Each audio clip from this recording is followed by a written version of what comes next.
Baik, terima kasih pemirsa, Anda masih bersama kami di program Dialog Khusus hari ini, spesial bersama dengan Dinas Kesehatan Kota Kediri. Dan juga hari ini saya juga masih bersama dengan Kabid Kesehatan Masyarakat dan juga staf Kesehatan Keluarga dan Gizi Masyarakat Dinas Kesehatan Kota Kediri.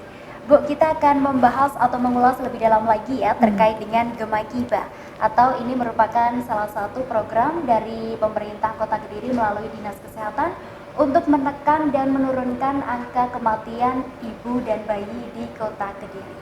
Baik, Bu, tadi kan sudah dibahas ya di segmen sebelumnya terkait dengan salah satu kader atau melalui juga bidangnya ini bisa untuk mengklasifikasikan ibu hamil yang memiliki resiko tinggi ataupun sebaliknya seperti itu. Nah, ini apa sih sebenarnya untuk indikatornya ibu hamil yang memiliki resiko tinggi atau mungkin resiko-resiko yang lain seperti apa? Bisa dijelaskan? Untuk risiko tinggi ibu hamil itu berbagai macam masalah, nggih.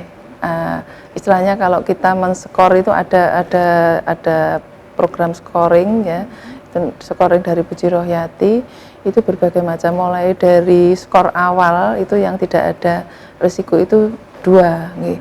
Jadi kalau mungkin ada bekas seksio, mungkin usianya lebih tua, kemudian jarak anaknya terlalu panjang atau mungkin terlalu pendek, terlalu tercol istilahnya ya.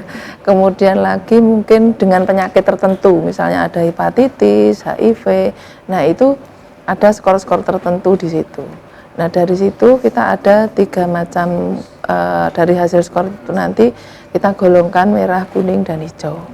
Jadi kalau hijau skornya itu sekitar 2, itu bisa ditolong oleh bidan di BPM ya, bidan praktek mandiri. Kemudian yang kuning itu di Ponet ya, sekitar di atas berapa, 4 sampai 6 ya, sekitar 6. Kemudian yang merah itu sekitar 8 sampai 12, itu harus dirujuk ke rumah sakit. Jadi pada saat kita scoring itu kita sudah tahu rambu-rambunya ibu hamil ini harus kemana. Dan nyekoringnya itu hasil skor itu kan berbagai macam pemeriksaan, mulai dari mungkin pemeriksaan kehamilan, yaitu kehamilan ANC itu kan ada 10T ya, di situ termasuk laboratoriumnya bagaimana. Nah, itu nanti kita scoring, kemudian kita dapatkan yang merah, kuning, hijau tadi, kemudian kita lakukan rujukan dini terencana tadi yang saya sudah ceritakan. Jadi maunya kita menekan betul, jadi kita bersifat preventif untuk menekan itu. Jadi ada istilah dengan rambu-rambu skor Bu Cirohyati itu kita membuat langkah-langkah berikutnya untuk ibu hamil ini. Oke, baik. Kalau terkait dengan solusi begitu ya, mungkin ada salah satu ibu hamil yang sudah mungkin memiliki resiko penyakit A begitu Bu, misalnya. Nah, terus ini solusinya dari kader sendiri atau mungkin dari pihak bidan dengan dibantu oleh Dinas Kesehatan Kota Kediri sendiri itu seperti apa nantinya ke depannya? Betul. Ya, itu nanti kalau misalkan ditemukan ibu hamil dengan resiko tinggi, baik tidak hanya penyakit Mbak, yang misalkan dengan hipertensi itu sangat membahayakan ibu ya, nanti bisa terjadi kejang. Itu di umur kehamilan 36-37 minggu harus sudah dirujuk ke SPOG paling tidak, nanti untuk perencanaan tindakan selanjutnya. Nah, tindakan selanjutnya itu terserah nanti dari dokternya, entah itu nanti diseksio atau tidak, nanti dokter itu yang menentukan. Nah, tapi kita bidan yang ada di level bawah, di Vaskes 1, baik bidan praktek mandiri, puskesmas, di umur itu harus segera dirujuk, termasuk bekas seksio. Nah, bekas seksio itu nanti sangat membahayakan bila terjadi dilahirkan secara normal, bisa terjadi perdarahan karena bekas seksionya itu nanti saat melahirkan bisa retak kembali gitu ya. Oke. Baik, terkait dengan selama ini nih Bu, kasus-kasus yang ada di Kota Kediri terkait dengan resiko-resiko dari ibu hamil sendiri ini, atau mungkin langkahnya dari Dinas Kesehatan Kota Kediri ini seperti apa ini? Untuk penanganan risiko tinggi ya, kita melakukan rujukan dini terencana setelah diskor tadi. Jadi mulai level bawah, bidan wilayah itu terus memonitor. Kan punya catatan, tadi kan mendata, kemudian memetakan di mana.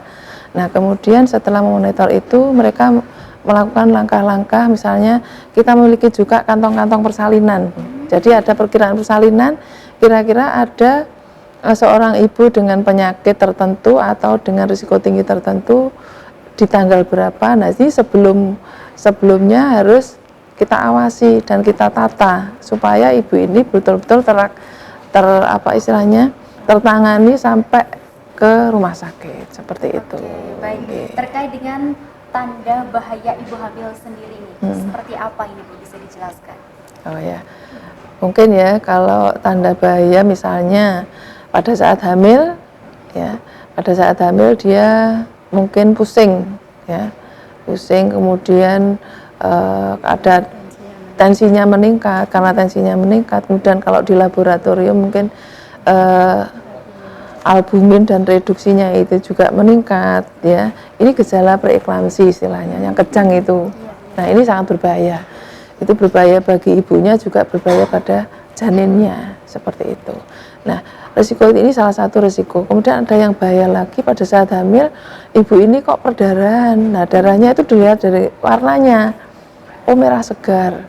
Mungkin kalau merah segar ini berarti ibunya ini ada plasenta yang letak rendah atau mungkin totalis menutup, sehingga pada saat proses persalinan itu membuka dan itu keluar darahnya seperti itu. Nah itu salah satu contoh gitu, seperti itu. Oke, baik. Kalau kita sering mendengar Ibu, termasuk saya juga nih, terkait dengan ibu hamil yang mungkin masih hamil muda begitu ya. Ini ada yang mungkin beberapa bulan awal atau beberapa minggu di awal itu kayak nggak mau makan, kemudian lagi terus istilahnya teler begitu. Nah, ini seperti apa? Kan ada yang membahas terkait itu keturunan atau itu mungkin salah satu resiko juga, akan kita bahas usai jeda pariwara berikut ini.